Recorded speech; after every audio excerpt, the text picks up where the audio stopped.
চতুর্দিকে যেভাবে আগুন লাগছে, মানুষজন অসুস্থতায় ভুগছে, দুঃখ, দুর্দশা, বালা, মুসিবত, দরিদ্রতা, কত কিছু। বিশেষ করে দরিদ্রতা তো কারো সহ্যই হয় না, এবং এটা অসহ্যকর। যে কোনো মানুষের অপূর্ণতা মানুষ মনে করে অর্থ না হওয়ার কারণে এটা হচ্ছে, এটা মানুষের ধারণা। দেখুন, বৃষ্টি না হওয়া, প্রচণ্ড গরম, বৃষ্টি নাই, মানুষ ছেলে সন্তান নাই, রিজিক নেই, ধন সম্পদ নেই, একটা সলিউশন আছে কোরআনে।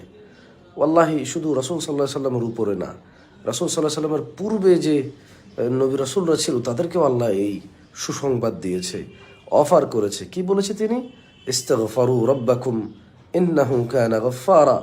তোমরা তোমাদের অপকর্মের জন্য তোমাদের রবের কাছে, মানে আমরা যে গুনাহ করি তার জন্য আল্লাহর কাছে ক্ষমা চাইতে বলেছেন।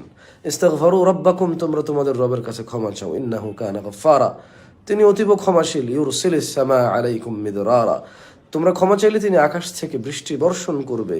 ওয়ায়ুমদিদকুম বিআমওয়াল, তোমাদের সম্পদ বৃদ্ধি করবে।